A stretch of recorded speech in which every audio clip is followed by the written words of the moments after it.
Yes, guys, welcome back to yet another video on the YouTube channel. Atalanta 0, Arsenal 0, and those are possibly the worst 90 minutes I have ever has to endure.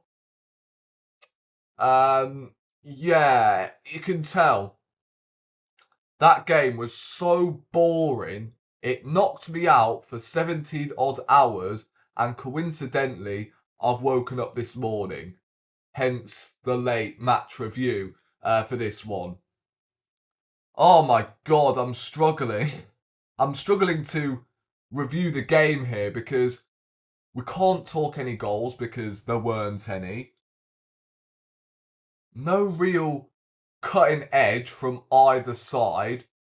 The only action from the game was the penalty miss from Atalanta and the worldy save that Raya made. Other than that, there was nothing to it. And you call that Champions League standard? Oh, Lord, give me strength. Should we start off with the negatives? I mean, there's a whole host of negatives, in my opinion, because, yeah, from an attacking standpoint, we were toothless, to put it bluntly. The front four of Havertz, Saka, Jesus, Martinelli were all dreadful. They offered nothing. From minute 1 to 90, non-existent. The midfield, Thomas Partey, dreadful. Declan Rice, poor. The only silver lining from that game, from an Arsenal point of view, was the defence again. Saliba, Gabriel, solid. Timber, solid. Ben White kept Lookman quiet, who of course is their main threat. David Raya, superb. Once again, our man of the match. And it is starting to get a little bit concerning now that we are going for a league title. Not just a league title, but all four fronts, it feels like.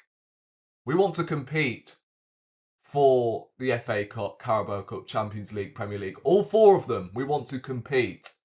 And our goalkeeper in every single game so far this season has bailed us out. Saved a penalty, which was comfortable. Like, he went the right way, fair play, but it was a comfortable save initially.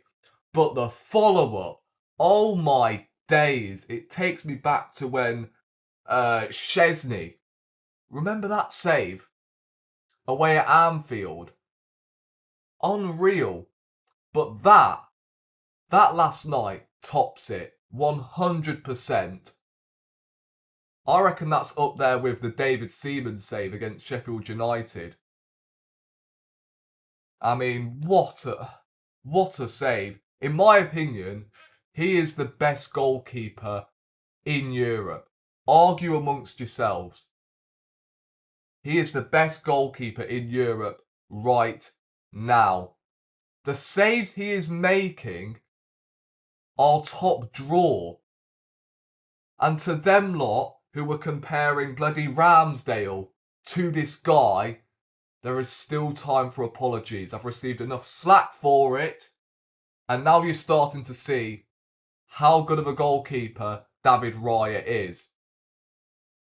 And there's still people out there licking Ramsdale's arse. Oh, I feel sorry for Ramsdale that he's playing at Southampton, all of this bollocks because he's too good. No, he's a poor, poor goalkeeper. He's poor. I can say he's playing for Southampton. Great. Raya was playing for Brentford, who I'm pretty sure everyone tipped to go down for 2 seasons straight.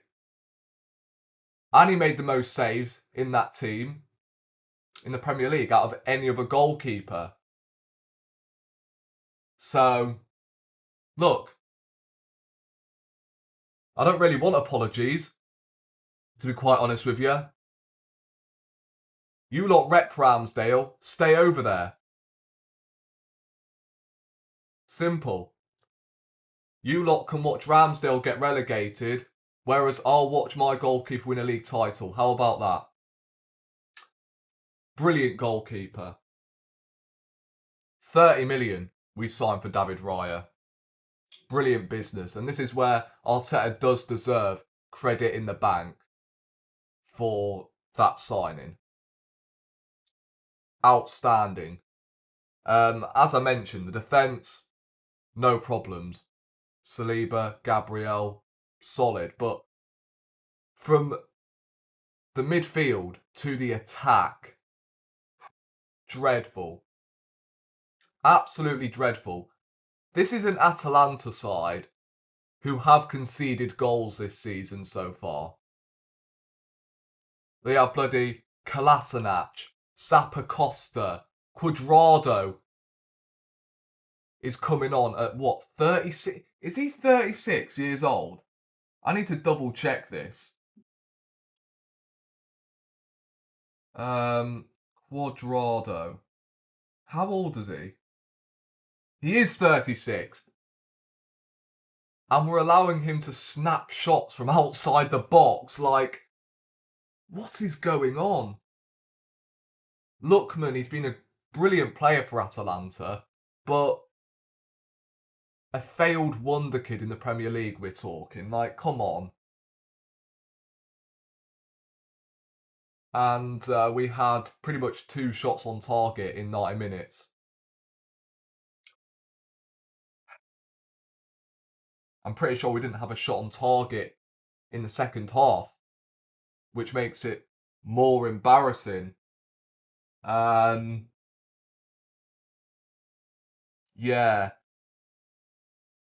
Havertz in midfield.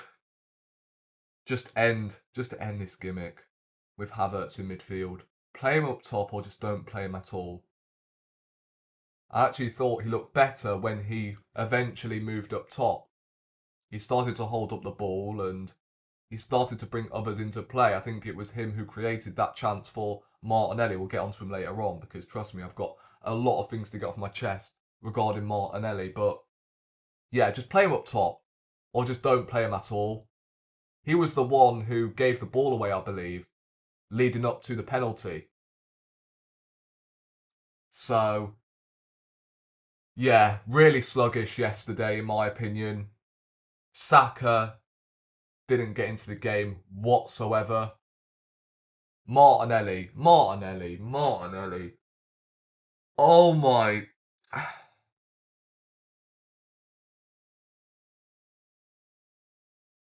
I'm losing faith with him. If he continues to perform like this, I honestly can't, I give up. I really do.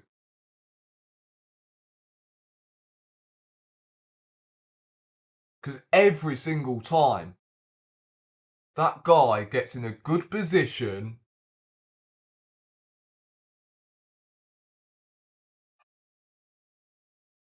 what is he going to do with it? Every time he's taking a shot, goes wide, over, wagwan corner flags. Like, come on. You're earning a living to hit a football at a net.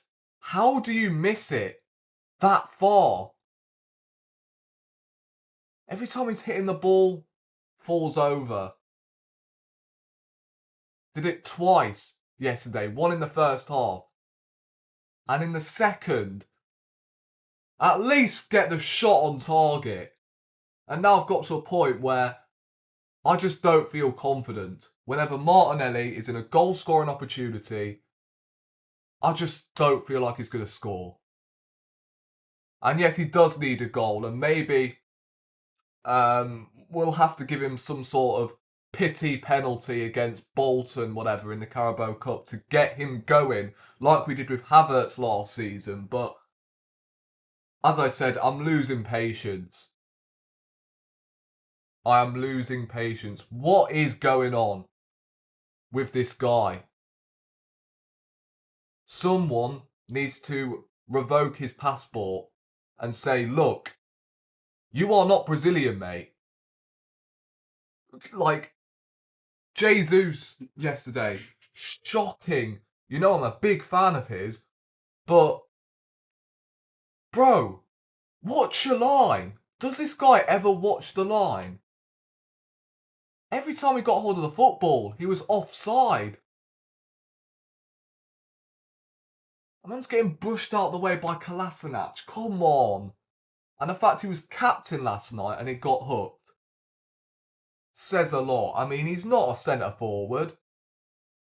He should be playing on either flank.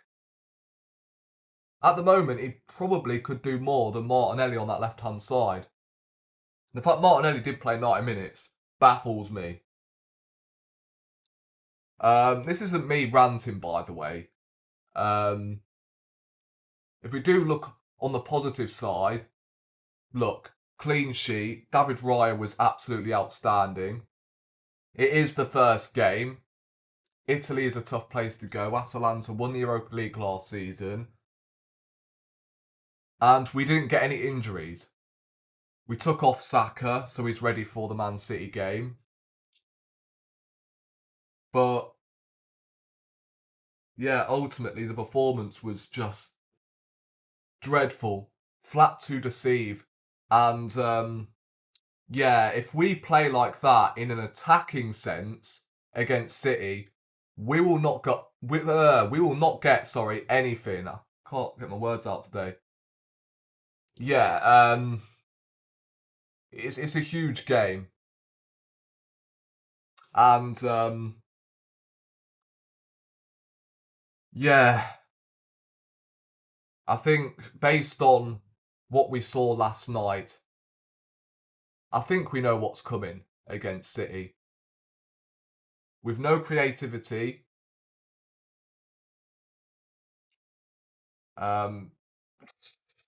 yeah, it's written in the stars, isn't it?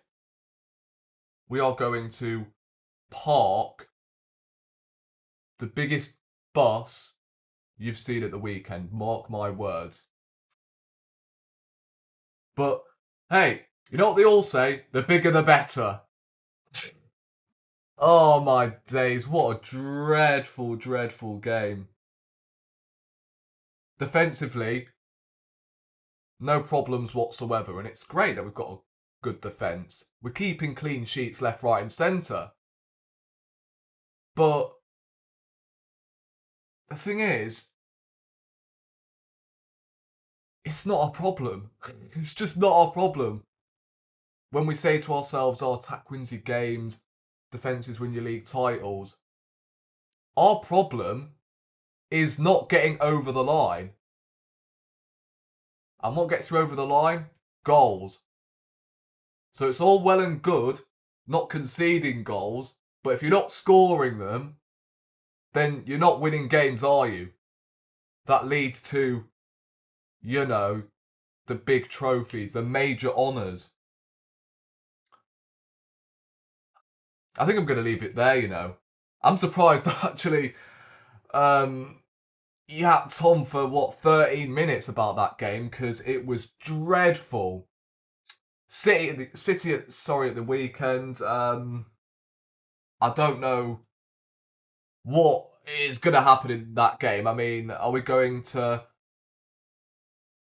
attack and exploit their weaknesses, which isn't a lot, but still?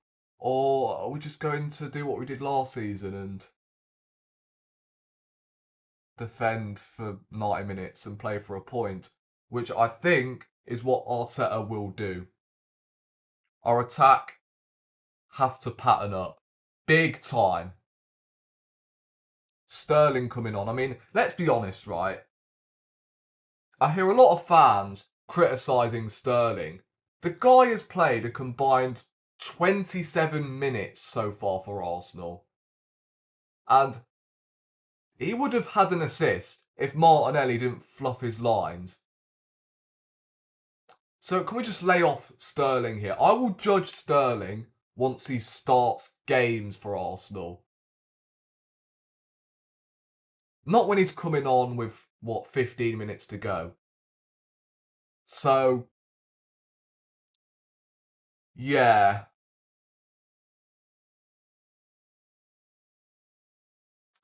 8 out of 10 window, you know. 8 out of 10 transfer window. Be patient. You will not be disappointed. To an extent, he is right, Edu. I'm not disappointed. I'm now fucking seething now that we've lost Erdegaard. Anyway, that's where I'm going to lock it off. I'll see you for Man City on Sunday.